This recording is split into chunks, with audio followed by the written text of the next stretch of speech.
नमस्कार साथियों, स्वागत है आपका चैनल पर। मैं हूं संजय नामदेव और आप देख रहे हैं क्वेश्चन बैंक कक्षा 11वीं फिजिक्स इकाई 2 और अध्याय हमारा है समतल में गति। तो साथ ही में आपको आगे बढ़ने से पहले बता दूं कि यदि आप चैनल पर नए हैं तो हमारे चैनल को लाइक कीजिए, सब्सक्राइब कीजिए और यदि वीडियो पसंद आते हैं तो अपने दोस्तों के साथ शेयर कीजिए। इससे पहले हमने फिजिक्स का पहला वाला पार्ट भी पढ़ा है, जिससे जाकर के आप हमारे वीडियो की जो प्लेलिस्ट हमने बना रखी चैनल पर उस पर जाकर ज़रूर देखें। तो हमारा ये वाला जो पार्ट है यूनिट 2 हमारी है समतल में गति। तो सही विकल्प का चयन कीजिए। पहला प्रश्न हमारा हो जाएगा, इसे निर्धारित अंक 8 है। वस्तुनिष्ठ प्रश्न 1, अति लघु उत्तरी और दीर्घ उत्तरी, इस तरह से 8 नंबर का हमारा ये पार्ट है। समतल में गति का जो पहला सही विकल्प हमारा निम्नलिखित में सदिश राशियों का समूह है। तो सदिश राशियों का जो समूह हमारा होगा वो होगा त्वरण, क्षेत्रफल और संवेग। यदि किन्हीं दो सदिशों के परिणामी का परिणाम दोनों के परिणामी के योग के बराबर है तो निम्न में से कौन सा कथन सत्य होगा। दूसरा वाला जो हमारा प्रश्न है तो इसका जो हो जाएगा डी वाला, दोनों के मध्य 0 डिग्री का कोण होगा। फिर हम चलें आगे अगले सही विकल्प की ओर। दो सदिशों ए व बी के मध्य थीटा कोण है तो इनके परिणामी सदिश का परिणाम परिमाण होगा। तो क्या होगा तीसरे वाले की यदि हम बात करें तो इसका उत्तर हो जाएगा सी वाला, √a² + b² + 2ab cos theta. अधिकतम दूरी तक प्रक्षेपित करने हेतु प्रक्षेप कोण होना चाहिए। चौथे वाले की बात करें तो इसका उत्तर हो जाएगा ए वाला 45। फिर पांचवा हमारा निम्न में से किन कोणों के जोड़ों के लिए क्षैतिज परास समान रहेगा। पांचवे में बी वाला आ जाएगा 45 डिग्री और 50 डिग्री। अदिश राशि वह है जो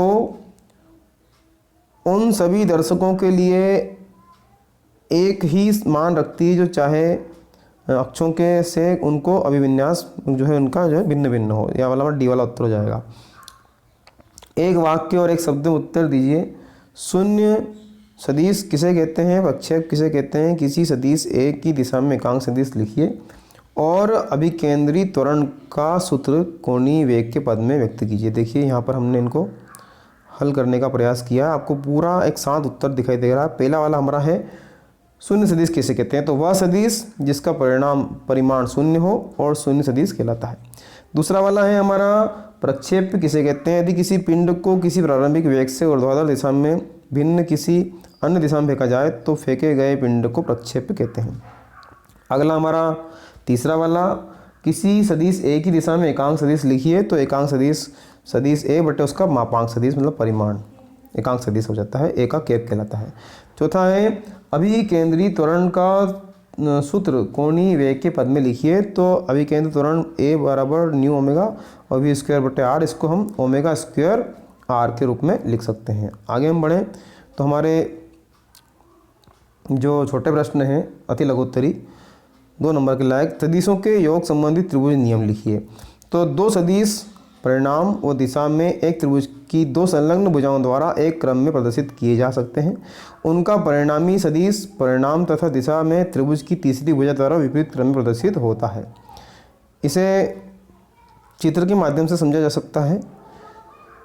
OP OQ इसे इस प्रकार लिखते हैं कि OQ बराबर OP + PQ, इस तरह से इसे लिखा जाता है। किसी सदिश A को किसी XY समतल में विभाजित करके लिखिए। तो देखिए यहाँ पर A बराबर AX + AY और इस तरह से AX बराबर इसको I के रूप में बताएंगे, मतलब यहाँ पर इसका सदिश गायब कर सकते हैं और I के ऊपर केप लगते ही A का सदिश गायब हो जाएगा, मतलब A का जो दिशा का चिन्ह हट जाएगा। इसी तरह AY को भी J के ऊपर केप लगा करके लिखा जा सकता है, मतलब I और J के अनुदिश घटक हैं ये, इस रूप में इसको व्यक्त कर सकते हैं।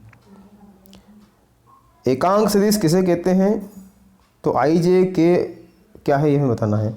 तो एकांक सदिश के लिए परिभाषा है R सदिश बराबर सदिश R बटे मापांक R, और R का जो मान है वो XI + YJ और ZK के रूप में होता है और इसका जो मापांक हो जाएगा वो √x से y² ZK हो जाएगा।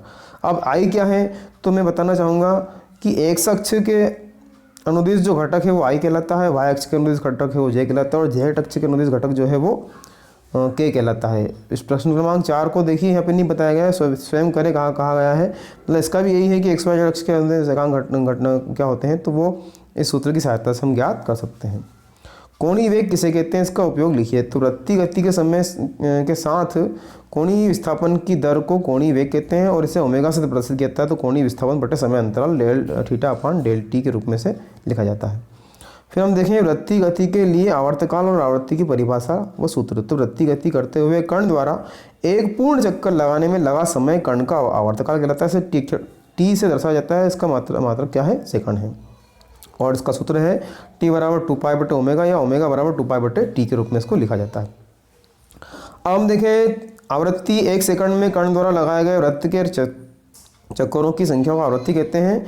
इसे प्राय अक्षर एन अथवा एफ से व्यक्त किया जाता है। इसका जो मात्रक है वो सेमी हर्ट्ज है, और n equal to 1/t 1/2 pi omega, और इस प्रकार से ओमेगा बराबर 2n पाई के रूप में इसको लिखा जाता है। इसी तरह से प्रक्षेप गति किसे कहते हैं, क्षैतिज से किसी कोण थीटा पर फेंके गए प्रक्षेप के लिए उड्डयन काल प्राप्त अधिकतम ऊंचाई तथा क्षैतिज परास के लिए सूत्र हमको समझ करना है। यहाँ प्रक्षेप गति, अब मैं इसको आपको स्क्रॉल करके दिखाने का प्रयास करूँगा ताकि वीडियो हमारा ज़्यादा बड़ा ना हो। प्रक्षेप गति के लिए यहाँ पे आपको दिया गया है चित्र, और इसका जो व्यंजक है वो आपको बताया गया उड्डयन काल के लिए। वीडियो को रोक करके आप जरूर लिख लेंगे इस तरह से, क्षैतिज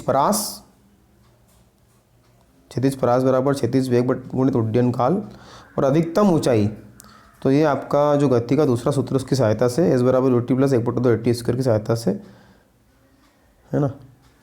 इसके बाद में दूसरा प्रश्न है, क्षैतिज से 30 डिग्री का कोण बनाते हुए एक गेंद प्रारंभिक वेग से 15 मीटर प्रति सेकंड के वेग से फेंकी जाती है, निम्नलिखित की गणना कीजिए। तो यहाँ पर अधिकतम ऊंचाई, उड्डयन काल और क्षैतिज परास की गणना यहाँ पे की गई है। इन्हें आप सूत्र की सहायता से, सूत्र में केवल मान रखा गया है और इस प्रकार से हल हो जाता है ये। वृत्तीय गति किसे कहते हैं, एक समान वृत्तीय गति के लिए अभिकेंद्रित त्वरण ज्ञात कीजिए वाला प्रश्न हमारा है। तो यहाँ पर आप देख पा रहे हैं वृत्तीय गति, जब कोई कण किसी अक्ष के चारों ओर एक क्षैतिज वृत्ताकार मार्ग में नियत गति करता है तो उस गति एक समान वृत्तीय गति कहलाती है। इसके लिए यहाँ पे आपको चित्र के माध्यम से पूरा बताया गया है